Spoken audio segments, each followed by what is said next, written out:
Hello दोस्तों, आप सभी का एक नई वीडियो में स्वागत है। और दोस्तों, आज हम लोग एक इंटरेस्टिंग स्टोरी लिखने जा रहे हैं। तो आज का वीडियो काफी इंटरेस्टिंग और नॉलेजेबल है। आप लोग सभी इस वीडियो को पूरा जरूर देखेंगे। मैं आप लोगों को एक एक रूल बताऊंगा, आप लोगों को कोई दिक्कत नहीं होगी।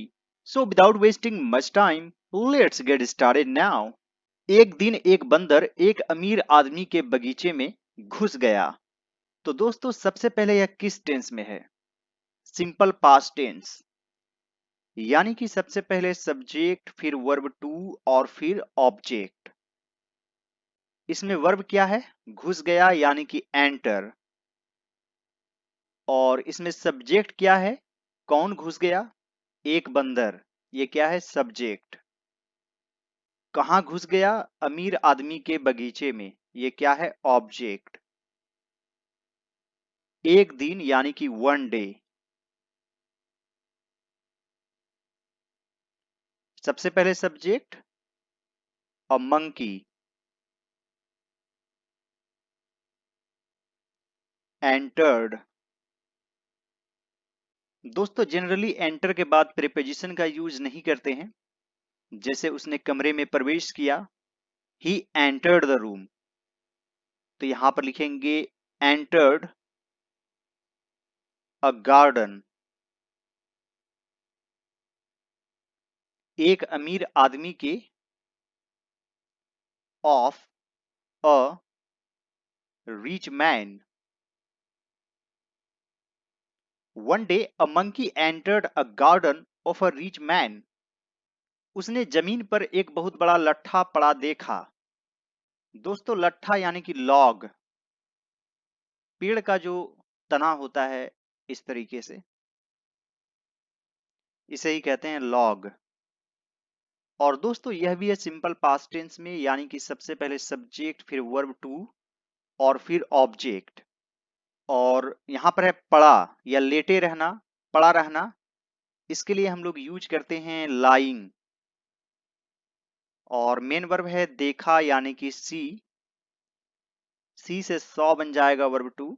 सी सॉ सीन होता है वर्ब फॉर्म्स। जमीन पर यानी कि ऑन द ग्राउंड। किसने देखा? उसने। यह क्या है? सब्जेक्ट। तो सबसे पहले सब्जेक्ट ही, इसके बाद वर्ब। ही सॉ, क्या देखा? एक बहुत बड़ा लट्ठा। अ वेरी बिग लॉग, जमीन पर पड़ा हुआ। Lying on the ground. He saw a very big log lying on the ground. वह वहां चढ़ गया। तो यह भी है सिंपल पास्ट टेंस में। तो सबसे पहले subject he climbed up there. He climbed up there, इसे पढ़ते हैं क्लाइम। इसमें बी साइलेंट है, तो यहां पर हो जाएगा ही क्लाइम्ड अप देयर। आधे कटे लट्ठे के दोनों हिस्सों के बीच में लकड़ी का बोल्ट रखकर मजदूर बाहर चले गए। तो दोस्तों, यह भी है सिंपल पास्ट टेंस में। सबसे पहले सब्जेक्ट, फिर वर्ब टू और फिर ऑब्जेक्ट। कौन चले गए? सब्जेक्ट का पता करने के लिए अपने मन में पूछिए, कौन, किसने? मजदूर। ये क्या है? सब्जेक्ट। चले गए यानी कि वेंट आउट।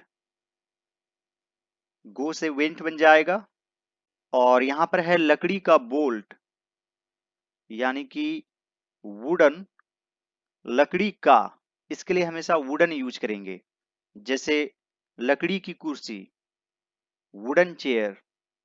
और यह इंग्लिश वर्ड ही है बोल्ट, यानी कि इस तरीके से जो एक फंसाने का कोई लकड़ी रहता है, कटे हुए भाग में इस तरह से चिपका देते हैं ताकि वह सटे नहीं।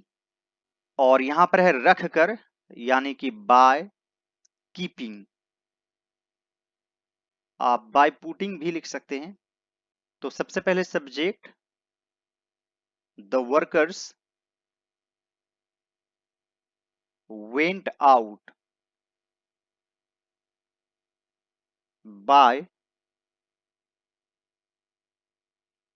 keeping a wooden bolt। कहां पर? लट्ठे के दोनों हिस्सों के बीच में। in between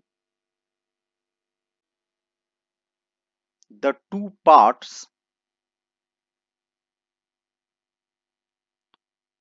of आधे कटे लट्ठे के the half cut log। The workers went out by keeping a wooden bolt in between the two parts of the half cut log। बंदर उस पर अपनी पूंछ लटकाकर बैठ गया। तो यह भी है सिंपल पास्ट टेंस में।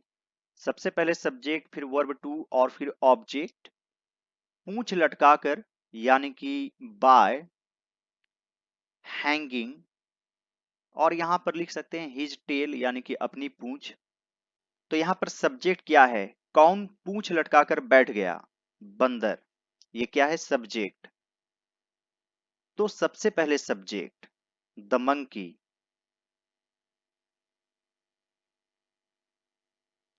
बैठना का सीट होता है और सीट का वर्ब फॉर्म सैट होता है।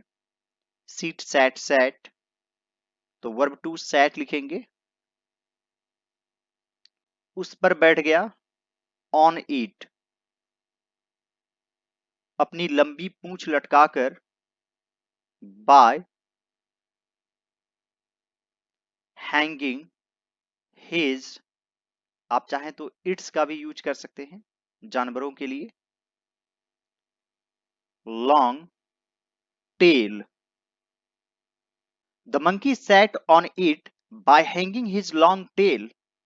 अब बंदर बिना कुछ सोचे समझे उस लकड़ी के बोल्ट को खींचने लगा। खींचने लगा जैसे वह रोने लगा। He began to cry. और मान लीजिए प्रेजेंट में है, वह हंसने लगता है। ही बिगिंस टू लाफ। तो इस तरीके से आप बिगिन का यूज कर सकते हैं। तो यहां पर है, अब बंदर बिना कुछ सोचे समझे उस लकड़ी के बोल्ट को खींचने लगा। कौन खींचने लगा? बंदर। ये क्या है? सब्जेक्ट। तो यहां पर लिखेंगे now the monkey began to pull उस लकड़ी के बोल्ट को, दैट वुडन बोल्ट। बिना कुछ सोचे समझे या फिर बेवजह, तो आप इसके लिए लिख सकते हैं फॉर नथिंग। और बिना कुछ सोचे समझे, without understanding anything any consequences, without understanding any bad result of it. आप अपने तरीके से लिख सकते हैं। Now the monkey began to pull that wooden bolt for nothing. लेकिन वह किसी भी तरह उसे वहां से नहीं निकाल सका। खींच कर निकालना, इसके लिए आप पुल आउट या फिर ड्रॉ आउट का यूज कर सकते हैं। यहां पर सका यानी कि कैन का पास्ट फॉर्म कुड यूज करेंगे। जैसे मैं नहीं जा सका, आई कुडंट गो। लेकिन वह किसी भी तरह, इसके लिए आप एक फ्रेज यूज कर सकते हैं, बाय एनी मीन्स। तो यहां पर लिखेंगे but by any means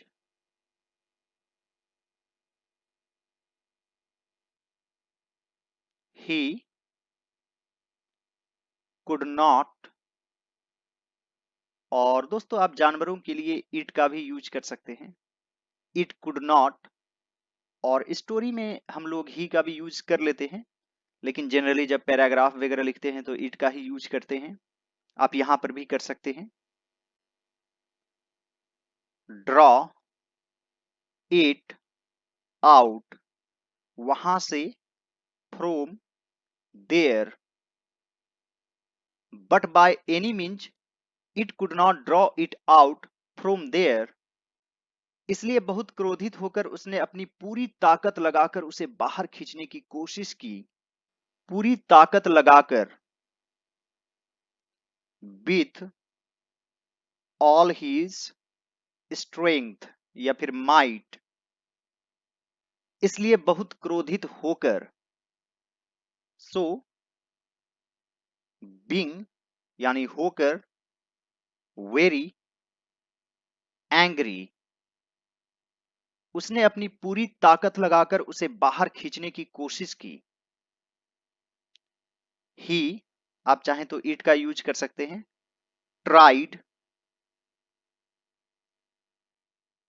very hard to pull it out, अपनी पूरी ताकत लगाकर, विद ऑल हीज या फिर इट्स, इट को सब्जेक्ट बनाएंगे तो यहां पर इट्स लिखेंगे, ही को सब्जेक्ट बनाएंगे तो हीज लिखेंगे, might. So being very angry, he tried very hard to pull it out with all his might. अंत में वह ऐसा करने में सफल हो गया। तो यह भी है सिंपल पास्ट टेंस में, सबसे पहले सब्जेक्ट, फिर वर्ब टू और फिर ऑब्जेक्ट। सफल होना, इसके लिए एक वर्ब यूज करते हैं सक्सीड, और वर्ब टू हो जाएगा सक्सीडेड, और इसके बदले में हम लोग गेट सक्सेस का भी यूज करते हैं। तो यहां पर लिखेंगे फाइनली ही या फिर इट सक्सीडेड, ऐसा करने में, इन डूइंग दैट या फिर to do it. Finally he succeeded to do it, परिणाम स्वरूप लट्ठे के खुले हिस्से बंद हो गए और उसकी पूंछ दोनों हिस्सों के बीच में फंस गई। तो यह भी है सिंपल पास्ट टेंस में, सबसे पहले सब्जेक्ट, फिर वर्ब टू और फिर ऑब्जेक्ट। और इसमें वर्ब कितने हैं, जैसे यहां पर है फंस गई, तो आप यहां पर कॉट इन का यूज कर सकते हैं। वैसे फंसना के लिए होता है गेट स्टक, इसका भी आप यूज कर सकते हैं। बंद हो जाना दरवाजे की तरह, इसके लिए आप शट का यूज कर सकते हैं। परिणाम स्वरूप एज ए रिजल्ट, क्या बंद हो गए, लट्ठे के खुले हिस्से, ये क्या है, सब्जेक्ट। तो यहां पर लिखेंगे the opening parts of the log, बंद हो गए, शट, ये क्या है, verb two, shut shut shut ही होता है, और उसकी पूंछ, and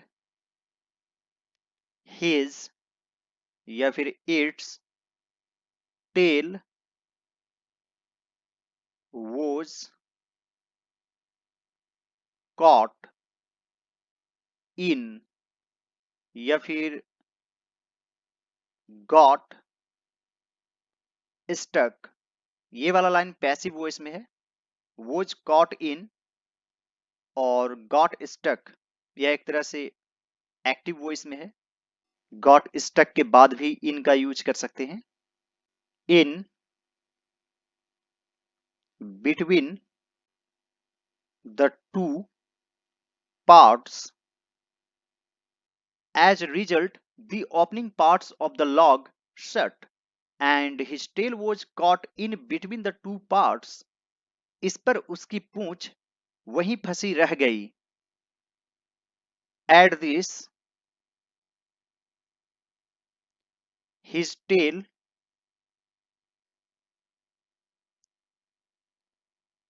remained fixed there. At this his tail remained fixed there. वह दर्द से चिल्लाने लगा और अपनी पूंछ को वहां से छुड़ाने की बहुत कोशिश करने लगा। तो यह भी है सिंपल पास्ट टेंस में सबसे पहले सब्जेक्ट, फिर वर्ब टू और फिर ऑब्जेक्ट। कौन चिल्लाने लगा? वह। लगा रहने से आप बिगैन का यूज कर सकते हैं। जैसे रोने लगा, बिगैन टू क्राई, तो यहां पर लिखेंगे ही।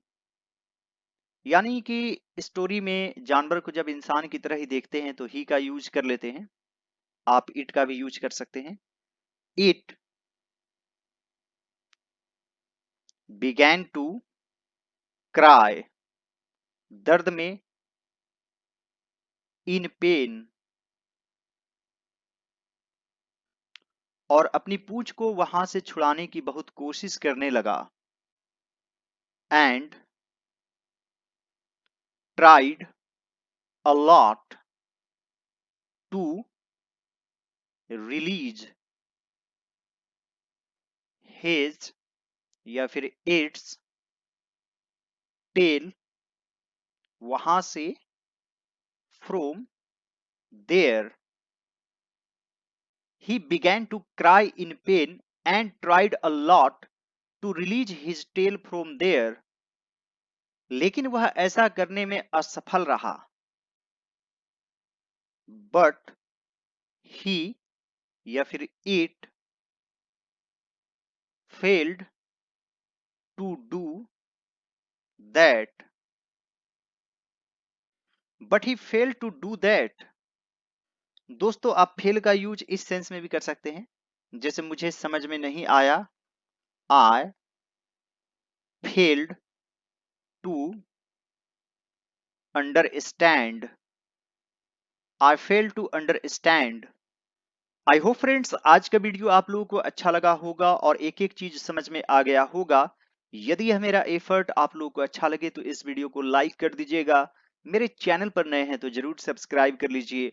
और आप लोगों को एंड स्क्रीन के रूप में बहुत सारे वीडियोज नजर आ रहे होंगे, किसी एक पर क्लिक कीजिए और बारी बारी से सभी वीडियोज को जरूर देखिए। All right friends, thanks for watching, have a great day.